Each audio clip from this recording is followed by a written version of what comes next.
दोस्तों आज हम दक्षिणी अमेरिका में देखेंगे। हालांकि हम जो है विश्व भूगोल पढ़ा रहे हैं और विश्व भूगोल में हमने जो है लिथोस्फीयर यानी स्थल मंडल हम बता रहे हैं। यानी स्थल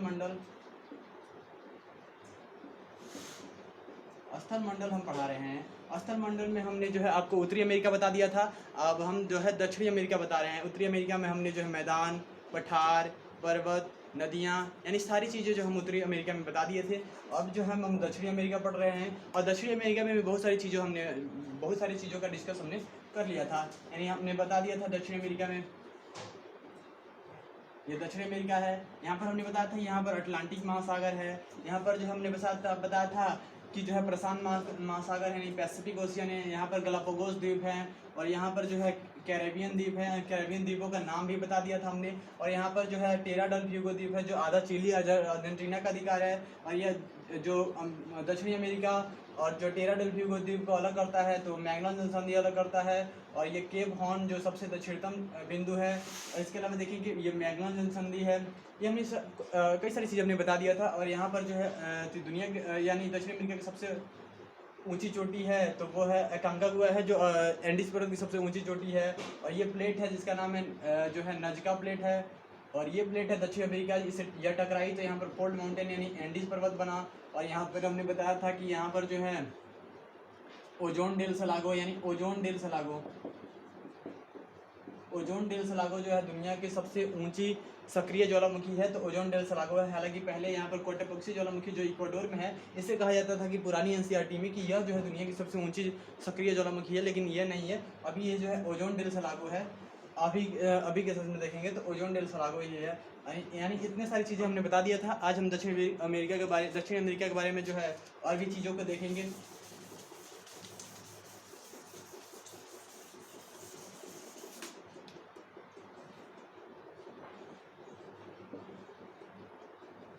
दक्षिण अमेरिका है। दक्षिण अमेरिका में कुल 13 देश आते हैं। यानी 13 देश आते हैं। इसमें सबसे बड़ा देश है तो ब्राज़ील है। यानी ब्राज़ील जो इसमें सबसे बड़ा देश है। और ब्राज़ील की सीमा लगभग सभी देशों के साथ लग जाती है। यानी ये ब्राज़ील देश है उसकी सीमा लगभग जब दक्षिणी अमेरिका के जो देश है उन सभी देशों से इनकी सीमा लग जाती है। लेकिन सिवाय 2 देशों से इसकी सीमा नहीं लगती है। पहला है दो देशों से इसकी सीमा नहीं लगती है। कौन कौन से वो देश है तो पहला है इक्वाडोर से नहीं लगती है। और दूसरा जो है चिली से इसकी सीमा नहीं लगती है। और इसमें जो है 2 देश लैंडलॉक है। यानी 2 देश लैंडलॉक इसमें है। यानी लैंडलॉक किसे कहते हैं? लैंडलॉक उस देश से कहते हैं जिसकी सीमा कोई भी सीमा जो है समुद्र से नहीं लगती है। यानी उस देश की कोई भी सीमा समुद्र से नहीं लगती है। यानी उस देश की कोई भी सीमा समुद्र से नहीं लगती है उसे क्या कहा जाता है? वो लैंडलॉक कहा जाता है। और डबल लैंडलॉक किसे कहते हैं? डबल लैंडलॉक कंट्री 2 ही कंट्री है पूरे पृथ्वी पर। 2 ही कंट्री जो है डबल लैंडलॉक है। डबल लैंडलॉक उस जो देश को कहते हैं जिसकी सीमा समुद्र से नहीं लगती है। और जिस देशों के साथ उसकी सीमा लगती है वो भी लैंडलॉक ही होते हैं। जैसे 2 ही देश हैं। एक का नाम है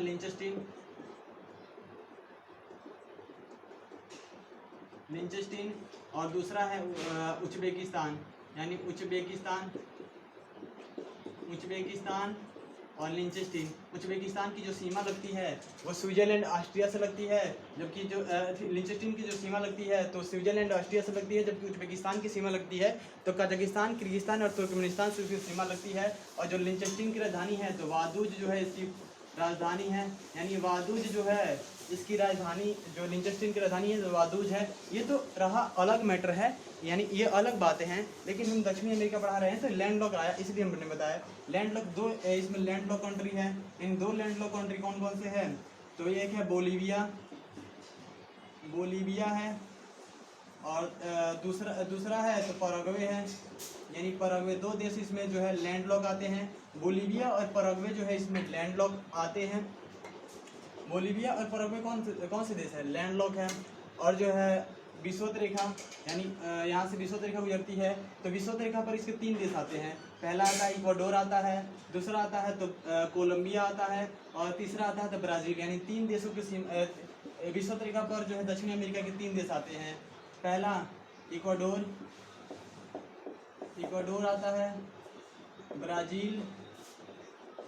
ब्राज़ील, कोलंबिया। यानी 3 देश आते हैं। और यहाँ से गुजरती है मकर रेखा 23.5 डिग्री, यानी 23.5 डिग्री मकर रेखा गुजरती है, यानी 23.5 डिग्री यहाँ पर मकर रेखा गुजरती है। और इस मकर रेखा पर 4 देश आते हैं, 4 देश इस मकर रेखा पर आते हैं। कौन कौन से वो देश हैं? तो पहला आता है चिली, दूसरा आता है यहाँ पर 4 देश आते हैं, Chile, Argentina, Paraguay, Chile, Argentina, Paraguay और ब्राज़ील, यानी इसमें 4 देश आते हैं, चिली, अर्जेंटीना, पैराग्वे, ब्राज़ील, जो कि मकर रेखा से इसके देश में गुजरती है। और अब हम जो है ये रहा कुछ बातें, और भी हम चीज़ों को देखेंगे।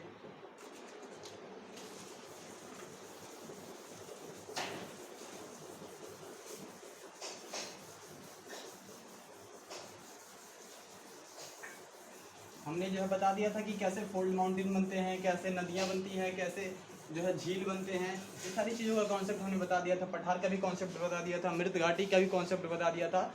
और हम कई सारी चीज़ों के कॉन्सेप्ट हम बता दिए हैं, और उसी सारी चीज़ों के कॉन्सेप्ट पर हम पूरे महाद्वीप को देखेंगे। तो हम देखेंगे, तो अब देखेंगे ये वाला, हर बार पे हम नक्शा बता रहे हैं।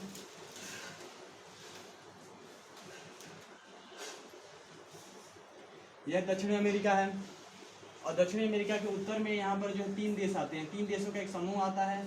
यानी यहाँ पर हम बड़ा वाला बना देते हैं, यानी 3 देशों का यहाँ पर एक समूह आ जाता है, जिसे कहा जाता है गुआना देश कहा जाता है। इन्हें कहा जाता है गुआना देश कहा जाता है इन्हें। इसमें से ये जो वाला हिस्सा है, ये डच का उपनिवेश था, यानी ये डच का उपनिवेश था, तो इसे कहा गया डच गुआना। और यह जो है ब्रिटेन का उपनिवेश था, इसलिए इसे कहा गया ब्रिटिश गुआना। और यह जो है फ्रेंच का उपनिवेश था, इसलिए कहा गया इसे फ्रेंच गुआना, इसे कहा गया फ्रेंच गुआना कहा गया। यानी उपनिवेश किसे कहते हैं? तो भारत किसका उपनिवेश था? तो भारत जो है ब्रिटेन का उपनिवेश था, यानी भारत किसका उपनिवेश था? ब्रिटेन का उपनिवेश था। इसी तरह से डचों का यहाँ पर कब्जा था, इसलिए इसे डच गुआना कहा गया। यहाँ पर ब्रिटिश का कब्जा था, इसलिए ब्रिटिश गुआना। और यहाँ पर फ्रांस का कब्जा था, इसलिए इसका नाम फ्रेंच गुआना पड़ गया। लेकिन आगे जाकर डच वाले और ब्रिटेन वाले यहाँ से छोड़कर इस एरिया को चले गए, इसलिए एक का नाम पड़ गया गुआना, और ये दूसरा ब्रिटिश गुआना का नाम पड़ गया सूरीनाम। और जो फ्रेंच गुआना है, अभी भी इसका नाम फ्रेंच गुआना ही है, यानी अभी तक इसका नाम जो है फ्रेंच गुआना ही है। और जो गुआना की राजधानी है, यानी ये गुआना की जो राजधानी है वो जॉर्ज टाउन है, यानी जॉर्ज टाउन। और जो सूरीनाम की राजधानी है वो पेरिरम्बो है, यानी ओरिरम्बो है। और जो फ्रेंच गुआना का अभी भी फ्रेंच गुआना ही नाम है, तो फ्रेंच गुआना की राजधानी है तो कोयन जो है इसकी राजधानी है। फ्रेंच गुआना की जो राजधानी है तो कोयन जो इसकी राजधानी है। अब हम देखेंगे कि इसके पठार कौन कौन से हैं, यानी इतना तक तो आप समझ गए।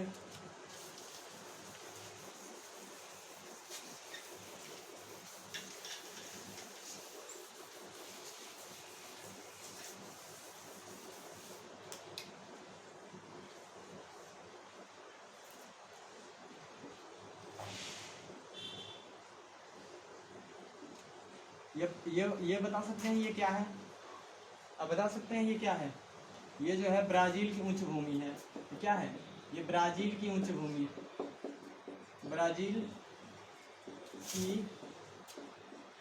भूमि है, यानी ब्राज़ील की ये उच्च भूमि है। इसके 2 स्थानीय नाम हैं, यहाँ पर एक नाम है, यहाँ पर एक नाम है। आपने मैप में देखा होगा, यहाँ पर इसका नाम है माटो ग्रासो, यानी माटो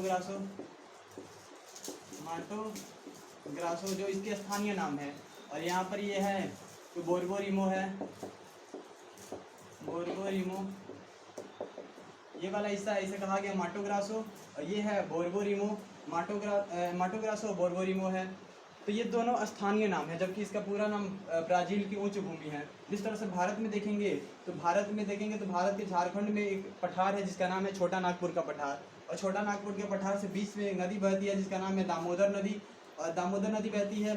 और यहाँ पर पठार है हजारीबाग का पठार, यानी हजारीबाग का पठार है, यह है रांची का पठार, यानी ये रांची का पठार है। यानी दो भागों में बांट देती है, एक हजारीबाग का पठार, एक रांची का पठार। ये जो इसके स्थानीय नाम है, जबकि इसका नाम से बुलाया जाता है तो ये इसे बुलाया जाता है छोटा नागपुर के पठार से। उसी तरह से जो ब्राजील की ऊंची भूमि है, ब्राजील की ऊंची भूमि में दो स्थानीय नाम है, एक माटो ग्रासो, एक नाम है बोरबोरिमो। और यहाँ पर जो है, यहाँ पर ये बता सकते हैं ये कौन सा पठार है, तो ये है गुयाना का पठार।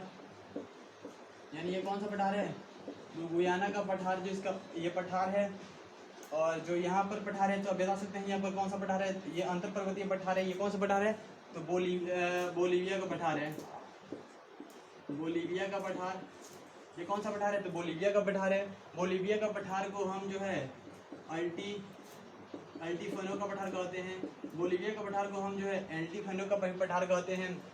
और यह दुनिया का दूसरा सबसे ऊंचा अंतर पर्वतीय पठार है। ये बोलीविया का पठार जो है, ये दुनिया का दूसरा सबसे ऊंचा अंतर पर्वतीय पठार है, यानी सेकेंड, यानी दुनिया का दूसरा सबसे ऊंचा अंतर पर्वतीय पठार है, अंतर पर्वतीय पठार है। जबकि आप कहेंगे कि पहले नंबर पर कौन आता है, तो पहले नंबर पर आता है तिब्बत आता है, तिब्बत का पठार, तिब्बत का पठार। तिब्बत का पठार जो है दुनिया का सबसे ऊंचा अंतर पर्वतीय पठार है। तो तिब्बत का पठार दुनिया का सबसे ऊंचा अंतर पर्वतीय पठार है। तो जिस तरह से आप देखेंगे तिब्बत का पठार को हम दिखा देते हैं कि कहाँ पर है।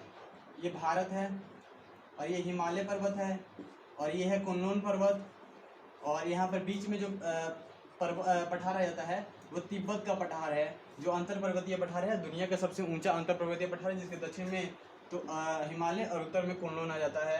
अब हम देखेंगे कि अब दक्षिणी अमेरिका के जलमंडल को देखेंगे। यानी यहाँ तक जो है आपको समझ में आ गया होगा, उम्मीद करते हैं। अब हम जो है जलमंडल पढ़ेंगे दक्षिणी अमेरिका के।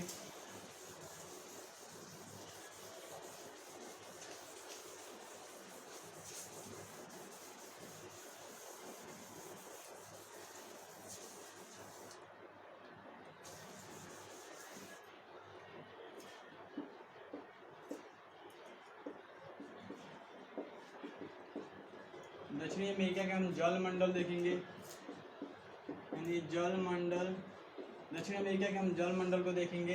जलमंडल देखने के लिए हम मैप बना दे रहे हैं। आप साथ में नोट्स बनाते चलिएगा, और आपके पास अगर एटलस हो तो रखिए, बिना एटलस के काम नहीं चलेगा। यह जलमंडल हम देखेंगे, और जलमंडल में यहाँ पर एक झील है जिसका नाम है टिटिकाका झील। कौन सा झील है, तो टिटिकाका झील। यहाँ पर एक झील है जिसका नाम है टिटिकाका झील, यानी यहाँ पर एक झील है जिसका नाम है टिटिकाका झील है, टिटिकाका झील है। और टिटिकाका झील जो है दुनिया में सबसे अधिक यहाँ पर नौवहन होता है, यानी नौवहन होता है, यानी सबसे अधिक यहाँ पर नाव चलती है तो टिटिकाका झील में ही चलती है। यानी टिटिकाका झील में सबसे अधिक जो है नाव चलती है। और यहाँ पर एक सभ्यता रहती थी जिसका नाम था इनका की सभ्यता। यहाँ पर सभ्यता रहती थी इनका की सभ्यता। और ये जो टिटिकाका झील बना है वो बोलीविया में है, बोलीविया में है। और ये जो बना है वो ज्वालामुखी से बना है, यानी ज्वालामुखी से बना है। ये किससे बना है, ज्वालामुखी से बना है। और इसमें जो है इस झील में लगभग 40 द्वीप आ जाते हैं, लगभग 40 द्वीप जो यानी आइलैंड, 40 आइलैंड आ जाते हैं। यहीं से जो है आलू की शुरुआत हुई थी, यानी आलू की शुरुआत जो है यहीं से हुई थी। यानी कहाँ, यहीं से जो है आलू की शुरुआत हुई थी। आलू की शुरुआत जो है, आलू की जो शुरुआत हुई थी वो टिटिकाका झील से ही हुई थी। और यह जो है टिटिकाका झील जो है दक्षिणी अमेरिका का दूसरा सबसे बड़ा झील है, यानी दक्षिणी अमेरिका का दूसरा सबसे बड़ा झील है, दक्षिण अमेरिका का दूसरा सबसे बड़ा झील है। आप कहेंगे तो पहला झील कौन सा है, पहला झील कौन सा है, तो पहला झील यहाँ पर है। यहाँ पर ये कौन सा झील है, तो मोराकाबो झील है, जो कि किस देश में है, वो जो है वेनेजुएला में है। वेनेजुएला में ही दुनिया में सबसे खूबसूरत महिलाएं जो है वेनेजुएला में ही होती हैं, और वेनेजुएला में ही होती हैं। और यहाँ पर जो वेनेजुएला में सबसे अधिक महंगाई है, यानी दुनिया में सबसे अधिक जो महंगाई है वेनेजुएला में ही है। अब इतनी महंगाई क्यों है? तो वहाँ पर एक शासक हुआ था जिसने ये सोचा था कि हम नोट छाप के गरीबी दूर कर देंगे, लेकिन ऐसा हुआ नहीं। वहाँ पर बहुत ज़्यादा महंगाई फैल गई। यानी यहाँ पर वेनेजुएला में जो सबसे अधिक महंगाई है, और यहाँ पर जो झील है मोरकाबो झील, वो दुनिया में सबसे अधिक पेट्रोलियम के लिए प्रसिद्ध है। दुनिया में सबसे अधिक पेट्रोलियम जो होता है वो जो है इसी झील में है, वेनेजुएला के जो है मोरकाबो झील में ही स्थित है। यानी मोरकाबो झील में ही दुनिया के सबसे अधिक जो पेट्रोलियम है वो मोरकाबो झील में ही है। अब हम देखेंगे झील मंडल जलमंडल में, अब नदी देखेंगे। अब हम देखेंगे नदी।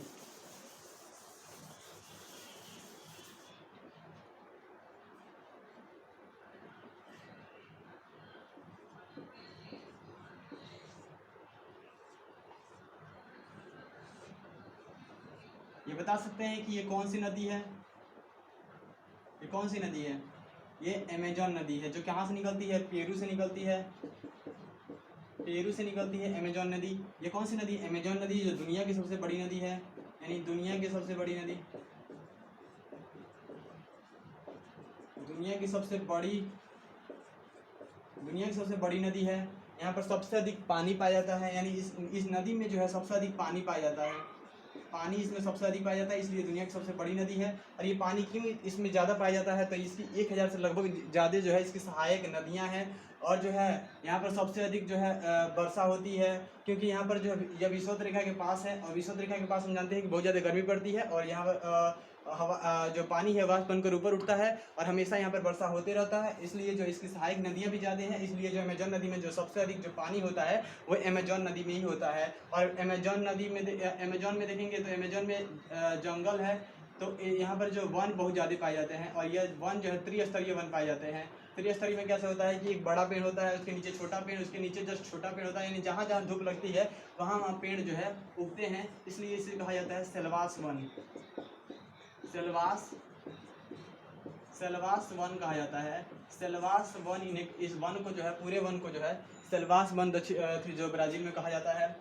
और यह जो है फोटोसिंथेसिस करके, यानी प्रकाश संश्लेषण क्रिया के द्वारा जो है ये कार्बन डाइऑक्साइड यानी CO2 को जो है लेता है और ऑक्सीजन को छोड़ता है। यानी ऑक्सीजन को जो है छोड़ता है, और यह पृथ्वी के लगभग 20% ऑक्सीजन को यही छोड़ता है। इसलिए इसे पृथ्वी का फेफड़ा भी कहते हैं। इसलिए इसे पृथ्वी का क्या कहा जाता है? इसे कहा जाता है पृथ्वी का फेफड़ा कहा जाता है। लेकिन आज ये जो पृथ्वी का फेफड़ा है वो धीरे धीरे खत्म हो रहा है, क्योंकि 2020 और 2021 में हमने देखा था कि जो कोरोना वायरस था उसमें जो काफ़ी ज़्यादा जो है इन वनों में आग लग गई थी, और धीरे धीरे ये वन जो है कार्बन डाइऑक्साइड को उत्सर्जन करने लगे थे। यानी जितना ऑक्सीजन छोड़ना था ये था, उससे ज़्यादा जो है कार्बन डाइऑक्साइड छोड़े थे। और यहाँ पर ब्राज़ील सरकार ये बार बार इन पेड़ों को कटवा रही है। यानी ब्राज़ील के जो अमेजॉन के जो पेड़ हैं उन्हें कटवा रही है। उनका कहना है कि हम भी अपने देश का विकास करेंगे, क्योंकि अब हमें इससे फ़ायदा कुछ होता नहीं है, पूरी दुनिया इससे फ़ायदा उठा रही है, लेकिन हम भी अपने देश का विकास करेंगे, हमें भी ज़मीन की ज़रूरत है।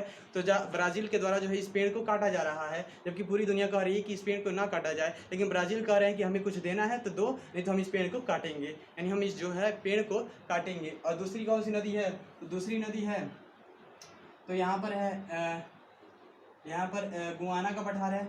और गुआना के पठार में कौन सी नदी बहती है? तो ओरोनिको नदी। ओरोनिको नदी गुआना का पठार में बहती है। और इस ओरोनिको नदी पर यानी गुआना का पठार पर जो है दुनिया के सबसे ऊंचा जलप्रपात यानी जलप्रपात है, तो एंजिल जलप्रपात। एंजिल जलप्रपात है।